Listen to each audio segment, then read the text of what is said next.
Pela primeira vez em 2 anos eu decidi acompanhar animes novos que estão lançando semanalmente nessa temporada. E eu realmente acreditava e queria que o verão de 2025 fosse a melhor temporada dos últimos anos, porque tem tantos animes que parecem ser bem feitos e incríveis. Por causa disso, era pra essa temporada ser insana. Tipo, pensa, tem tantos animes bons que estão recebendo segunda temporada agora, e além disso, eu achava que todos os animes originais que estão saindo seriam maravilhosos. Eu não vou mentir e dizer que eu assisti literalmente todos os novos que estão lançando, mas eu tenho certeza que eu vi o suficiente pra identificar um padrão em que a maioria é muito decepcionante. Enfim, eu achava que essas séries novas iriam criar uma competição muito boa pra anime do ano. Isso seria muito legal de ver, já que todo mundo ficou frustrado que Solo Leveling ganhou esse prêmio ano passado. Antes de eu começar a falar sobre as séries novas que eu assisti, eu acho importante ressaltar que isso tudo é minha opinião. A arte e qualquer forma de mídia é inerentemente subjetiva, então não existe nada de objetivo nos animes. Se você gosta de algum anime, é porque ele é bom pra você e te impactou de alguma forma, e por isso que não existe nada que as outras pessoas podem dizer que vai mudar o jeito que esse anime te impactou. E por isso que, quando o assunto é alguma forma de mídia, você não devia levar pro coração o que eu ou qualquer outra pessoa fala, porque é subjetivo pela sua natureza. Afinal, as qualidades que você identifica num anime podem ser as mesmas coisas que eu não gosto. Por exemplo, muitos fãs de One Piece gostam muito do fato de que é muito longo, mas outras pessoas acham isso muito chato e por isso não gostam da série. Então por isso que as coisas são completamente subjetivas quando o assunto é anime ou de fato qualquer forma de arte. Já que tudo é subjetivo nos animes, quando você assiste alguma coisa, você ou vai achar bom ou ruim, então você vai desenvolver um viés. Logo, é impossível você criticar algum anime sem viés. Então só lembra que tudo que eu vou falar nesse vídeo é o meu viés e a minha opinião. Com tudo isso dito, eu vou começar falando sobre o anime mais aclamado da temporada, Takopi no Genzai. Se você ainda não assistiu esse anime, eu vou fazer uma sinopse bem curta da história para você entender do que eu vou falar. Uma criatura parecida com um povo, conhecida como Rapian, deixa seu planeta natal com o objetivo de espalhar felicidade pelo universo. Essa criatura pousa na Terra, mas muito rápido ele fica com medo de ser capturado pelos humanos.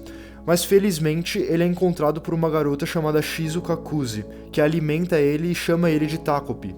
Já que a Shizuka alimentou o Takopi, ele se sente endividado para ela, então ele decide fazer tudo possível para fazer ela sorrir. Mas esse objetivo é muito difícil de cumprir, porque a Shizuka sofre bullying dos colegas dela. Ela não tem pai e sua mãe nunca tá em casa, apesar da gravidade dessas questões passarem despercebidas pelo Takopi. Mesmo com isso tudo de errado na vida dela, a Shizuka tem uma fonte de felicidade constante, seu cachorro Chappie. As tentativas do Takopi tentar animar e deixar ela feliz muitas vezes prejudicam a Shizuka, mas ele tá determinado a resolver as coisas sozinho e espalhar a felicidade.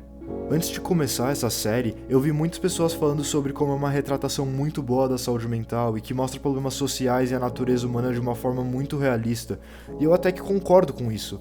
Mas antes de eu falar dos motivos mais técnicos do porquê eu achei Takopi muito superestimado, eu acho que é muito importante discutir as qualidades desse anime. Apesar de eu não achar Takopi uma obra-prima, como as pessoas estão falando, tem muitas coisas boas, então por isso que eu quero falar sobre as qualidades primeiro. Essa série tem um valor de produção fantástico, não tem como negar isso. Os visuais e a música são incríveis e encaixam perfeitamente com o tom da série. A animação também é linda, mas sinceramente essas são as únicas coisas que eu gostei nesse anime. Eu não sou uma pessoa que geralmente evita séries com conceitos pesados e cenas fortes, pelo contrário. Na verdade, eu acho que quando um autor consegue desenvolver uma história triste de uma forma coerente, ele consegue explorar os personagens e temas dentro dessa narrativa de uma forma que seria impossível ou, no mínimo, forçado se a história fosse otimista. Os meus animes e mangás preferidos abrangem assuntos pesados e fortes. Dito isso, quando um anime tenta muito ser profundo e complexo só por meio de cenas fortes, os temas explorados muitas vezes são artificiais, e infelizmente eu acho que Takopi no Genzai opera num quadro narrativo que confunde a obscenidade excessiva com profundidade temática. E a história de Takopi não é só obscena, mas é impossivelmente cruel, tanto que quebra a imersão da audiência e passa a ser completamente realista. Lembrando que se você gostou de Takopi porque se identifica com algum personagem ou situação, tudo bem, isso faz total sentido e eu te entendo. Eu não tenho nada contra você ou seu gosto, eu só quero explicar o porquê eu não gostei desse anime. Eu só acho que o autor não examina temas relacionados ao sofrimento com a narrativa, mas ele cria os cenários mais exagerados possíveis simplesmente para chocar a audiência. Em só 6 episódios, o anime apresenta pais que são tão malvados que o comportamento deles é comicamente sádico. Por causa disso, eu sinto que às vezes o autor quer fazer caricaturas de pessoas que são malvadas na vida real. De fato, todos os adultos na série são irrealistas e por causa disso o anime tem vários furos no roteiro. Tem uma cena em que policiais vão pra casa da Shizuka e encontram ela sozinha, toda suja e machucada. Não é possível que eles não suspeitaram que ela estava sendo maltratada pela mãe. Por causa disso, toda a premissa desse anime começa a parecer menos um comentário sobre disfunção social e mais uma tentativa de se superar só pra ter mais valor de choque. Isso não é uma progressão de história natural, é manipulação narrativa pela parte do autor. E eu sinto que ele contorce os eventos só pra provocar choque e exaustão emocional na audiência. Mas mesmo com todas essas falhas que eu mencionei, muitos fãs de Takopi insistem que essa série reflete a realidade no Japão e em várias outras partes do mundo. Mas isso não é verdade. Esse anime retrata o extremo mais imaginável de uma situação social e trata isso como se fosse algo que todo mundo enfrenta no dia a dia. Eu também não gostei do final desse anime. Parece que o autor só queria agradar os fãs com um final semi-feliz, mas ele já criou tantas situações desesperadoras e tristes que não tem como ele guiar a narrativa para uma conclusão satisfatória. Então ele usa um Deus Ex Machina. E pra mim isso foi insano. O autor teve que usar um Deus Ex Machina em um anime que nem tem brigas e um sistema de poder definido. Enfim, eu acho que eu conseguiria fazer um vídeo só sobre Takopi e incluir mais qualidades e defeitos, mas eu espero que tudo que eu falei explique bem por que eu não gostei muito desse anime. E lembrando, mesmo com todos esses problemas, eu não achei o anime ruim, só superestimado. E apesar de não gostar, eu tenho que admitir que Takopi é uma série de terror psicológico de um nível que a gente só vê de vez em quando. Por isso que eu fiquei tão animado quando eu descobri que 2 animes desse mesmo estilo lançariam nessa mesma temporada.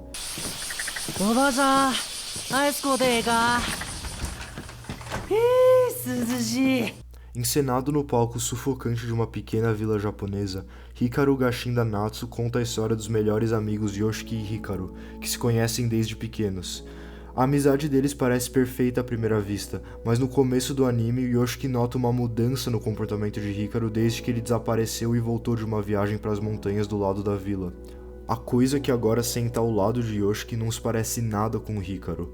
Apesar de sua aparência física e memórias serem idênticas, o Yoshiki sabe que algo tá errado e que o Hikaru que ele conhece se foi. Quando ele menciona isso, o Hikaru se transforma em um monstro e ameaça matar o Yoshiki se ele não aceitar ele. Atormentado pela dor e incapaz de se desapegar do seu melhor amigo, o Yoshiki luta para seguir em frente com sua vida enquanto se aproxima do novo Hikaru. Ao mesmo tempo, acontecimentos estranhos começam a assolar a vila, trazendo um caos ensurdecedor. Enquanto eu escrevo o roteiro desse vídeo, Hikaru Gashinda Natsu tem 7 episódios, e até agora é um dos melhores animes de terror que eu já vi. A animação é linda e, na minha opinião, não tinha como eles produzirem esse anime melhor.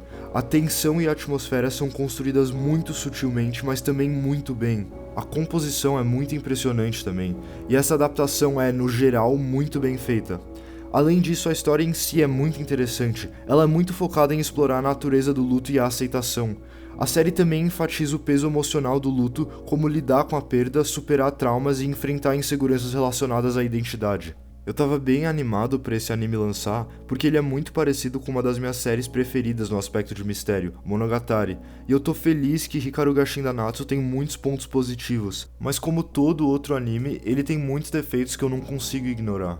Eu posso estar falando merda e isso pode mudar, porque lembra, o anime só tem 7 episódios enquanto eu gravo esse vídeo, mas os personagens são chatos até agora. Dá pra perceber que o anime vai apelar muito pro romance no decorrer da narrativa, mas o fato de que o Yoshiki não tem uma construção muito interessante e que tem pouca introspecção relacionada à linha de raciocínio dele, me deixa preocupado sobre o futuro dessa série. Geralmente, histórias que são dirigidas pelos personagens focam muito em criar uma base boa para desenvolver esses personagens, mas eu não consigo identificar isso muito explicitamente nesse caso. Mas como eu disse, não tem como saber se isso vai ser verdade já que o anime só tá na metade. Além disso, essa série é muito sincera e eu gosto muito como a relação entre o Yoshiki e o Hikaru é trabalhada por uma narrativa ambiental muito bem construída. Enfim, eu gostei de Hikaru Gashinda Natsu e seria completamente lógico se essa série for nominada para anime do ano. E esse anime não é o único dessa temporada que depende de elementos de terror cósmico e a transformação de humanos em monstros. Lord of the Mysteries é um isekai chinês que, como Takopi, é muito aclamado criticamente. Num mundo vitoriano baseado em horrores ocultos, o Zou Mingrui, foi mal se eu pronunciei errado, acorda no corpo de Klein Moretti. Mas, infelizmente, esse é o único resumo que eu posso dar. Isso não é só porque eu não quero te dar spoilers, mas é porque a história desse anime é tão complexa que eu não tenho a capacidade analítica de descrever ela claramente. Porra, se nem o diretor do anime tá contando a história bem, como que eu vou conseguir? Lord of the Mysteries se apresenta como um anime de mistério, mas raramente tem pistas para os personagens principais seguirem e nunca tem um processo dedutivo bem elaborado. Essa série tá muito mais preocupada com introduzir sistemas de poderes arcanos do que investigar mistérios.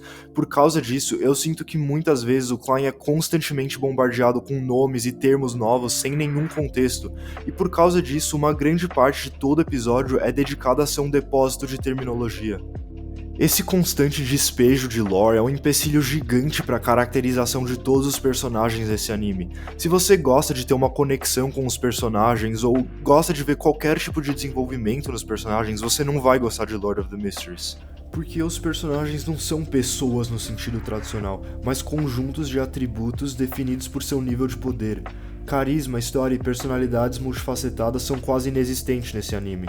Desde o primeiro episódio, a falta de caracterização do personagem principal é usado para expor o sistema de poder em vez de ser usado como uma ferramenta para progredir a narrativa de uma forma natural. Em vez de introduzir a audiência para o mundo por meio de diálogos naturais entre personagens e sub-histórias inovadoras, a série frequentemente entrega as informações de uma forma muito mecânica. E tudo isso é, infelizmente, o resultado dessa adaptação ter cortado partes muito importantes de descrições de cenários e pensamentos internos da obra original. Parece que o diretor só queria criar o solo leveling chinês. E de fato, ele conseguiu.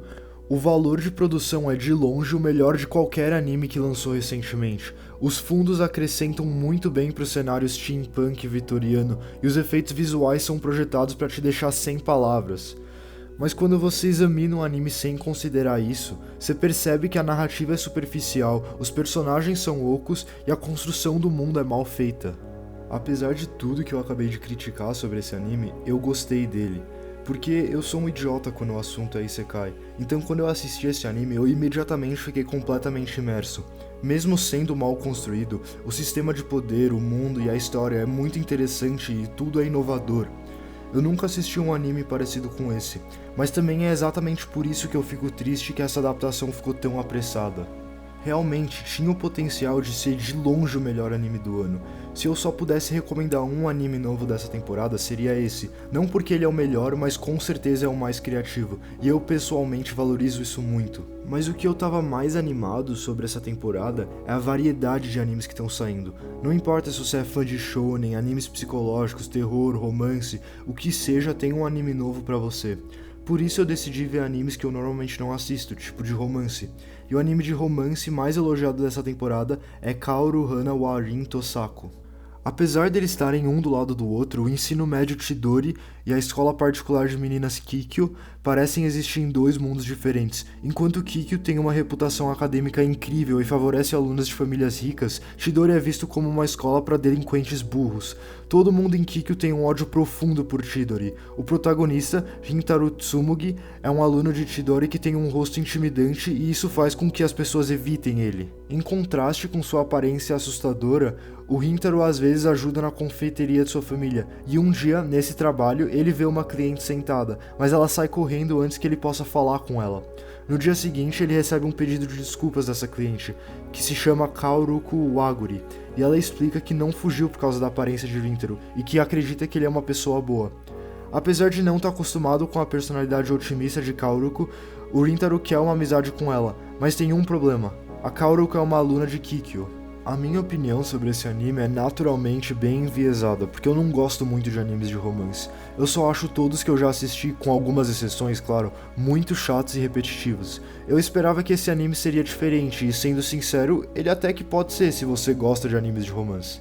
Faz muito tempo que eu não me divirto assistindo um anime de romance e slice of life, mas esse é de fato mais cativante que a maioria. Mesmo assim, eu tenho que admitir que eu não achei muito bom.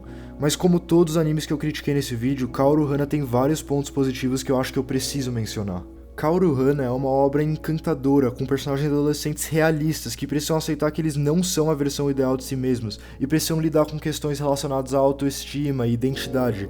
Apesar desses conceitos serem muito interessantes e legais de explorar, eu não acho que esse é o ponto forte do anime, mas eu acho que a melhor parte dessa série são as interações entre os personagens, que são cheias de diálogos autênticos, que podem variar de momentos com humor a uma melancolia muito sutil que dá uma profundeza para a história. Outra qualidade dessa narrativa é sua capacidade de abordar temas tipo a amizade, superação de obstáculos e autodescoberta delicadamente, mas também de um jeito muito impactante. O anime fica pior nos meus olhos porque os primeiros episódios parecem uma paródia de vídeos do Kawaii. O conflito entre as duas escolas é bizarramente intenso, mas não recebe nenhuma explicação além de um simples eles se odeiam porque sim. Isso não teria problema. Nem tudo precisa ser explicado em um anime, mas o problema é que até os professores da Kikyo odeiam os alunos da Chidori. E isso faz esse conflito, que é a base da história, beirar uma caricatura. Não é possível que as meninas odeiam os caras tanto assim, sem literal nenhuma explicação.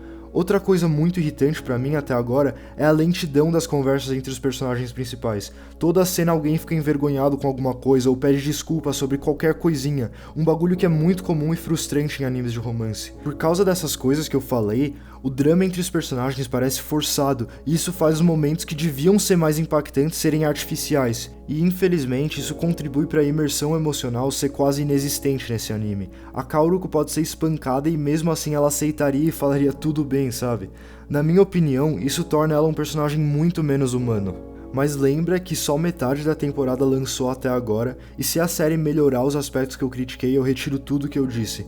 Além disso, eu tô curtindo esse anime, ele com certeza não é ruim, mas considerando a direção da história e dos personagens, eu duvido muito que esse anime supere um 7,5 de 10. Dito isso, agora eu vou falar sobre o último anime que eu tô vendo nessa temporada, Gachakuta. A história desse anime segue um garoto vivendo num tipo de favela de uma cidade rica, o Rudo. Ele mora com seu pai adotivo, Regto. O Rudo odeia o desperdício dos ricos, ele ignora os avisos das pessoas ao seu redor e rouba frequentemente o lixo da cidade procurando alguma coisa útil e valiosa para salvar do abismo, um buraco enorme onde tudo que é considerado lixo é despejado, até as pessoas. O pai biológico de Rudo era uma dessas pessoas. Ele foi jogado no abismo depois de ser acusado de assassinato. Um dia, depois de achar uma figura misteriosa a caminho de casa, o Rudo encontra Regto no chão com uma pessoa misteriosa esfaqueando ele. Ele é imediatamente encontrado pela polícia e acusado de assassinato. Mas ninguém acredita na inocência do Rudo e ele é jogado no abismo. Mas ele não morre, ele acorda num lugar estranho cercado por monstros feitos de lixo. Quando o Rudo é atacado pelos monstros, ele é salvo por um homem chamado Engin. O Engin fala pro Rudo que ele é um limpador, alguém que usa armas especiais chamadas instrumentos vitais para lutar contra os monstros de lixo. Para se vingar de quem matou o Regto, o Rudo vira um limpador para lutar e sair do abismo. Quero começar falando sobre o aspecto mais interessante desse anime, a construção do mundo. A esfera higienizada e limpa, em contraste com um abismo empobrecido e cheio de lixo, cria uma distopia forte e cativante. Eu ficaria muito triste se esse conflito entre as classes sociais fosse usado só como uma forma de expor o mundo do anime e depois descartado. Se a série explorar mais esse tema, as implicações para os personagens e como isso afeta o psicológico deles de um jeito significativo, eu ficaria bem contente com Gachakuta.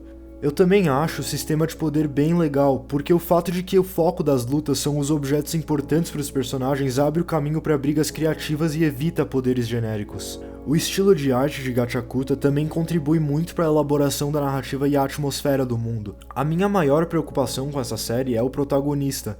Shonen tá repleto de personagens bravos e barulhentos, mas eu fiquei muito feliz quando eu vi que o autor fez com que Rudo seja um personagem mais multifacetado que esse arquetipo. Ele tem momentos de autorreflexão onde ele realmente considera as consequências de suas ações. Outro problema muito comum em animes shonen, que eu percebi que tem em Gachakuta, é o excesso de exposição, que muitas vezes parece um tapa na cara dos fãs. Em vez de deixar a gente vivenciar as regras e a história do mundo por meio da jornada de Rudo, a série muitas vezes para que os personagens entreguem explicações desajeitadas e artificiais. E infelizmente isso desacelera o ritmo do anime e completamente destrói o prazer de conhecer o mundo. Por exemplo, o Rudo encontra um monstro de lixo, fica desesperado porque ele tá com medo, mas lembra de outro limpador que ele viu lutando ficando calmo, e tudo isso é transmitido por um monólogo interno. Seria muito mais eficaz mostrar essa batalha pra gente, deixando o Rudo e o público chegar à mesma conclusão naturalmente. Eu acho que Gachakuta também sofre com uma falta de noção tonal. Uma hora a série tenta ser uma história séria e dark sobre a sobrevivência, mas na outra um personagem faz uma careta exagerada que fica completamente fora do lugar. Sei lá, pra mim as piadas só ficaram muito forçadas e estranhas. E você pode argumentar que o anime não é de comédia, então eu não devia julgar isso, mas o fato é que o humor exerce um papel imenso em shounen. Os shounens mais elogiados por fãs de anime sabem usar a comédia perfeitamente. Também eu sei que o humor é subjetivo e você pode gostar das piadas de Gachakuta, mas eu achei que elas enfraquecem a tensão que as outras cenas tentam estabelecer. Outro problema gigante que eu tenho é que o autor é muito desatento e não explica direito partes importantes do plot.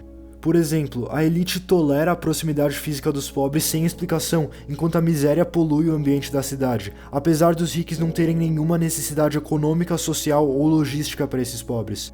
Tipo, eles não produzem nada, nem trabalham, então por que os ricos só não jogam eles no abismo? Afinal, é mostrado muitas vezes que eles não têm nenhuma empatia pela classe baixa. Outro exemplo disso é que o autor tenta evocar empatia pelo Rudo quando ele é acusado de assassinar Hector de uma forma muito superficial. Como que ninguém viu o assassino saindo correndo pela porta da frente da casa? Por que a polícia chegou imediatamente e acusou o protagonista sem qualquer motivo ou prova? Tudo isso foi feito para vitimizar ele. Isso me irrita porque eu vejo isso como o mesmo problema que Takopi tem, é puramente manipulação narrativa para gerar algum tipo de sentimento na audiência. Mas de novo, o anime ainda não terminou de lançar e é bem possível que isso tenha alguma explicação depois. Se você leu o mangá e sabe por quê, pode me corrigir nos comentários se eu estiver errado. Eu queria poder ver mais animes nessa temporada, mas eu sinto que se eu assistir mais que esses 5 eu vou ter muita dificuldade em prestar atenção e acompanhar as histórias diferentes. Eu também só quero clarificar que eu não achei nenhuma dessas séries ruins. Pelos meus critérios, um anime ruim seria um que eu daria uma nota abaixo de 5 de 10, e eu não acho que nenhum dos que eu falei nesse vídeo merecem isso. Enfim, eu achei os animes dessa temporada muito decepcionantes porque eu fui induzido a acreditar que eles seriam obras-primas, mas na minha opinião, eles não oferecem nada inacreditável ou super especial. Mas uma coisa muito legal é que todos esses animes têm um valor de produção incrível. As trilhas sonoras, a animação, fundo e tudo que você consegue imaginar é muito bem feito. Então, esse é o final do vídeo. Muito obrigado por assistirem até aqui, muito mesmo. Vocês não sabem o quanto ajuda a assistir o vídeo por completo. Se vocês gostaram, deixem um like. Se não gostaram, dão um dislike, comentem o que vocês pensaram sobre. Se vocês quiserem ver mais vídeo desse estilo ou mais alguma coisa vindo de mim, se inscrevam que eu vou estar postando bastante vídeo tipo esse.